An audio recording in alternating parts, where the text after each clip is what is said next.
grade. Let's not waste time. Let's go right to it. Your test is Thursday, as you, may or may not be able to see on the board behind me. Your study guides, you should have 5 now. You got your 5th page on Friday. They've got to be done completely, just like last year. We call them golf cart grading, right? You either park it or floor it, and that's the same for.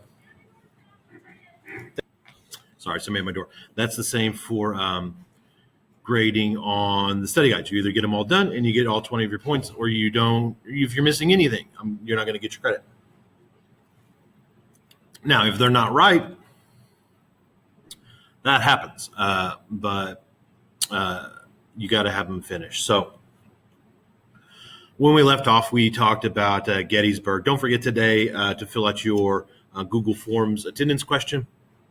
You've got to let me know that you are showing up for online social studies class, that you're actually watching these videos. I'm going to try to keep it relatively short today, hopefully under 20 minutes, which, is longer than I would, I don't know. I mean, the class is 45. So if you get off with 20 minutes, it's pretty fair deal. So we're talking about the end of the Civil War. When we left off, we were talking about the Battle of Gettysburg and how this was the big battle that not ended the war, but really ended the South's belief, or anybody else's belief in the South, that they could actually win the war. The writing, as they say, was on the wall after the Battle of Gettysburg. Britain and France, who, already were reluctant, means they didn't really want to help the South because of the whole slavery issue. The only reason that they would consider helping the South is because of the idea that they imported their cotton constantly. But when it comes to, actual literal human rights, like the idea of slavery or whatever, Britain and France are already so far out on that really the idea that they were going to go ahead and contribute to the war effort just so they can get their cotton was probably far-fetched. But now that the war looks like the North is definitely going to win, they gave up even the idea that, we might help them, we might not. So after the Vicksburg Siege, which was after the Battle of Gettysburg, the Union forces had completely surrounded the Confederacy.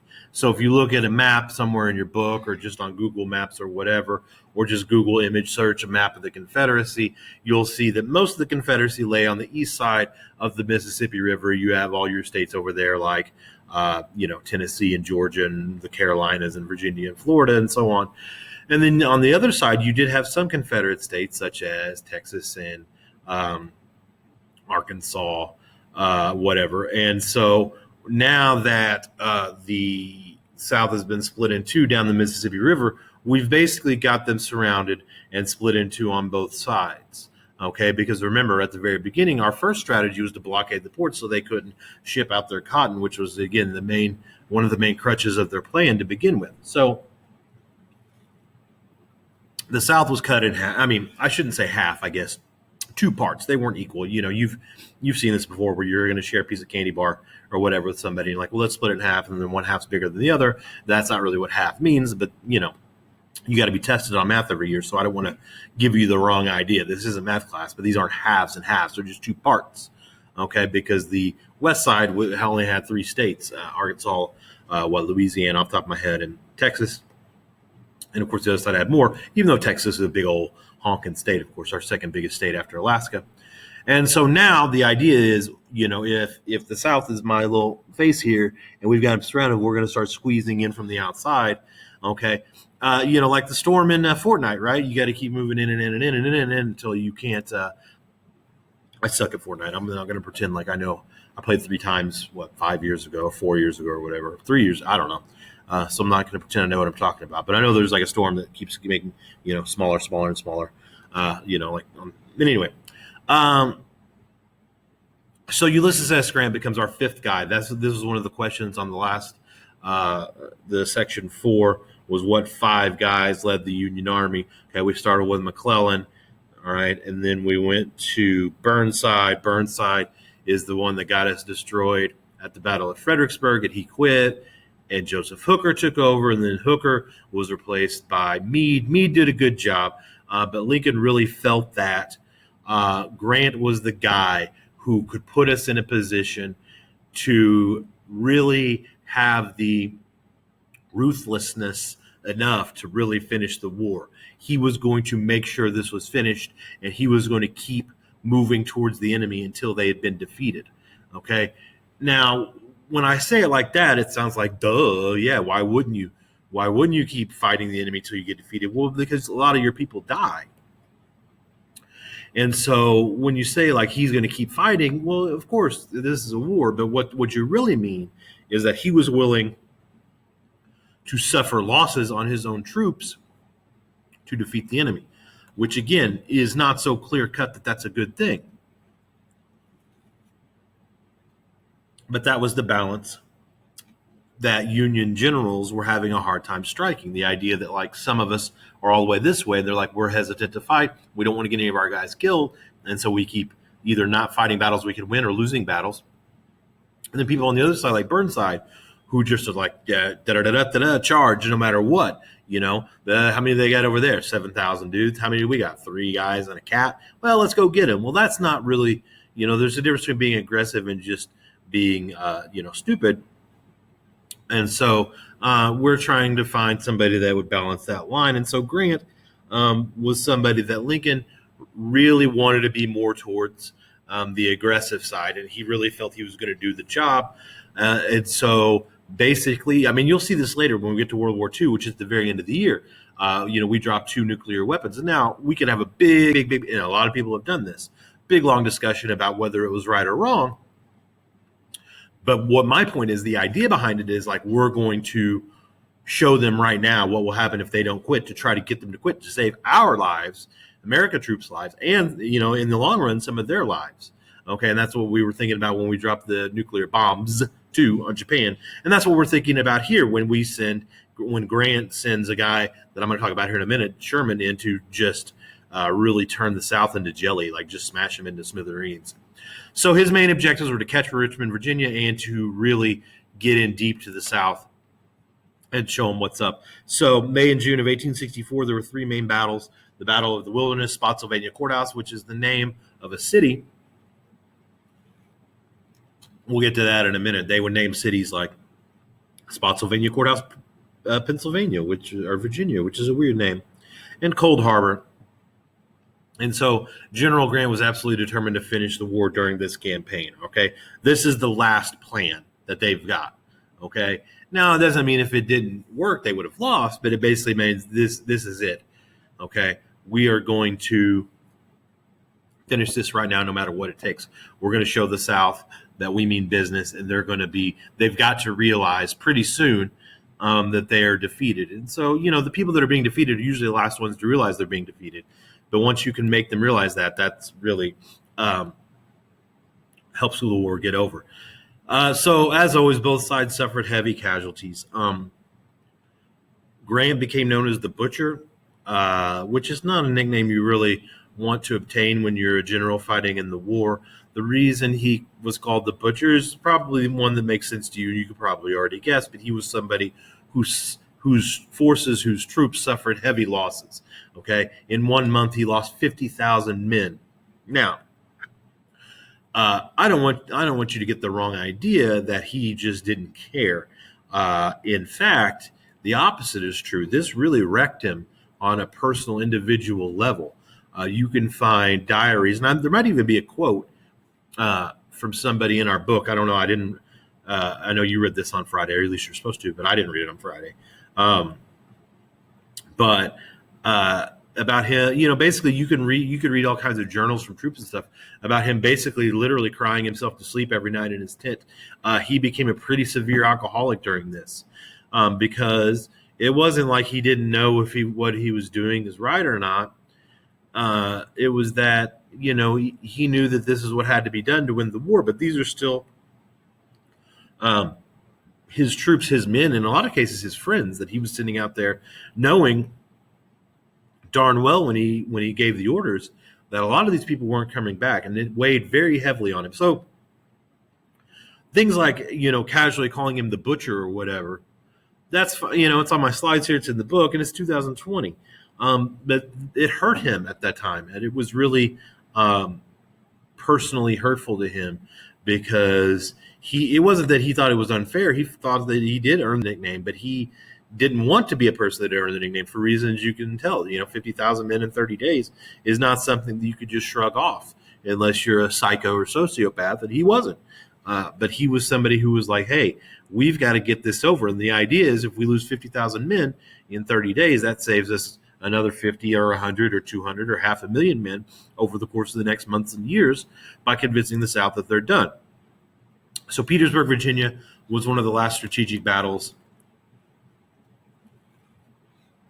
They had a big railroad depot there, and we laid siege. And once the siege is basically, you know what a blockade is, and that's on a port in the ocean. A siege is basically that, but on land. You block roads and stuff, and you don't let anything in and out of a city, and you bombard it from the outside.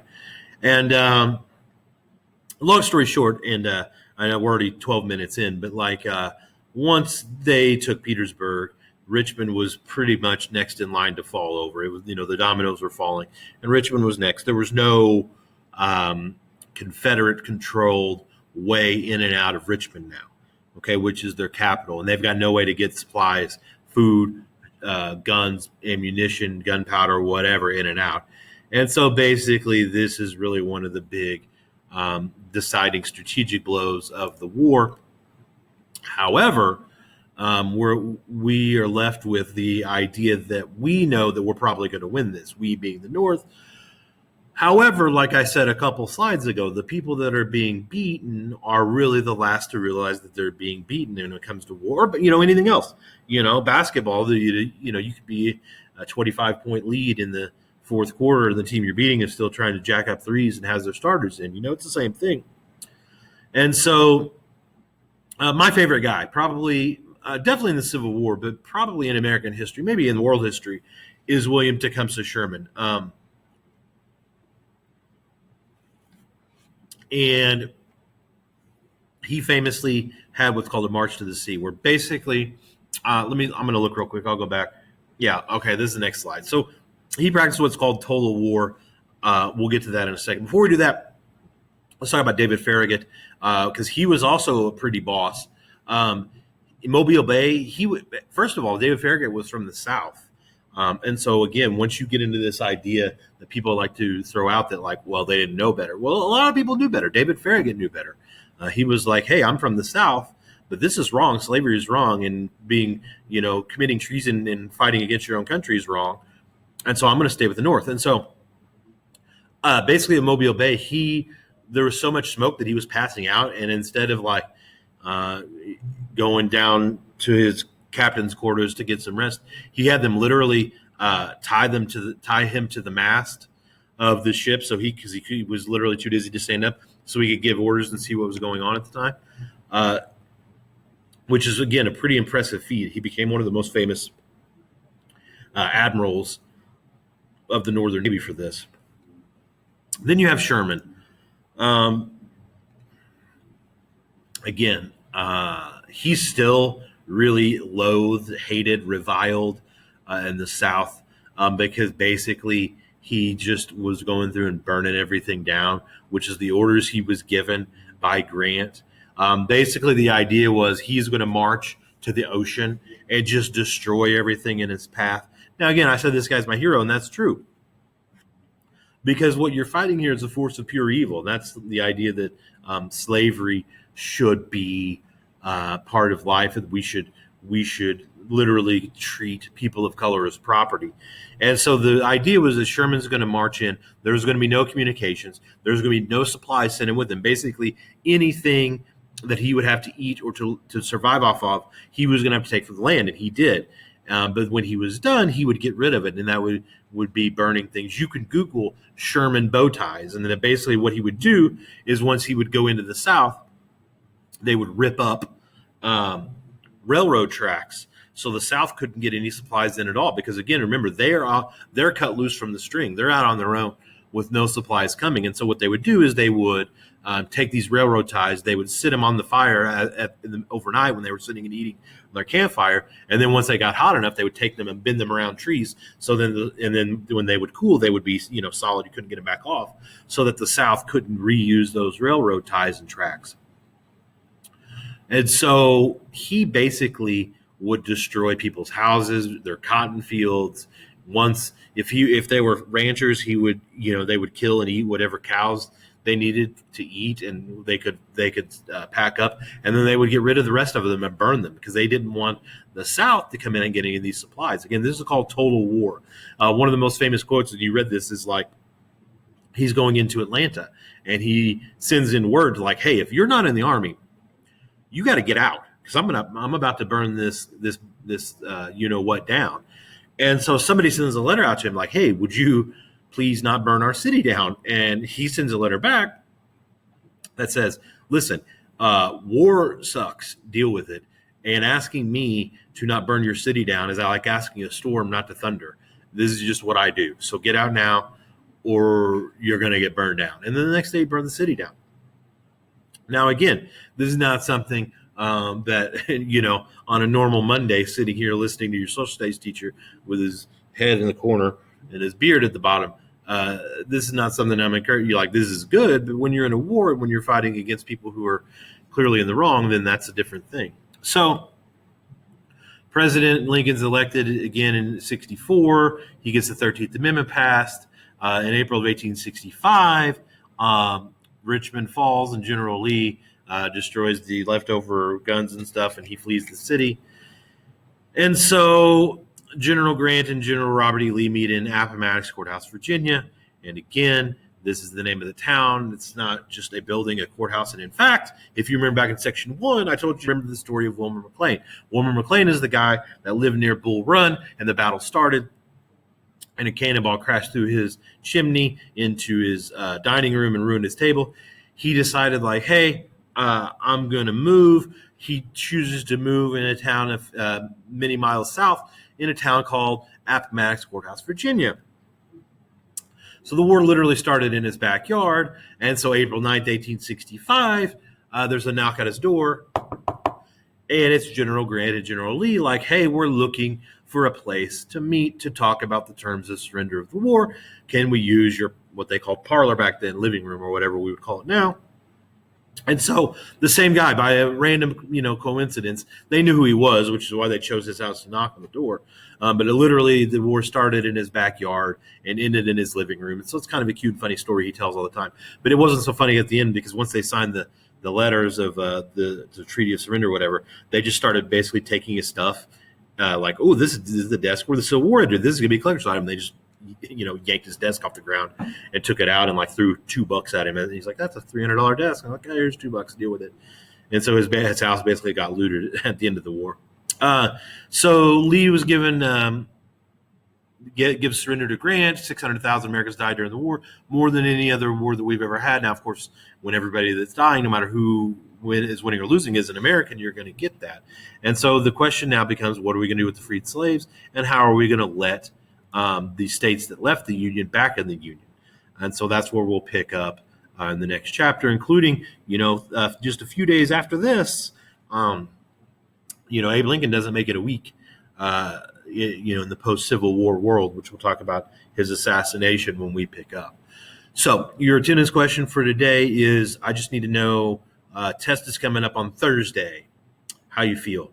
You done with your study guides? Is there something that's confusing to you on the study guides? Did you get the 4 questions from the other video that aren't on the study guides? The capitals of the Union and the Confederacy, and the presidents of the Union Confederacy. There they are again. So just fill out in the form. Give me what I'm going to get 100%. Somebody put that last time. That's fine. I don't really understand, whatever. That's fine. I don't have my study guides done, but I got till Thursday. Just tell me where you're at and how you're feeling, okay? We are just under 20 minutes, so I'm going to cut this off now. Make sure you're wearing your mask. If you go out, wash your hands and all that good stuff, and I will see you soon. Test Thursday. Get your stuff done by then. Bye.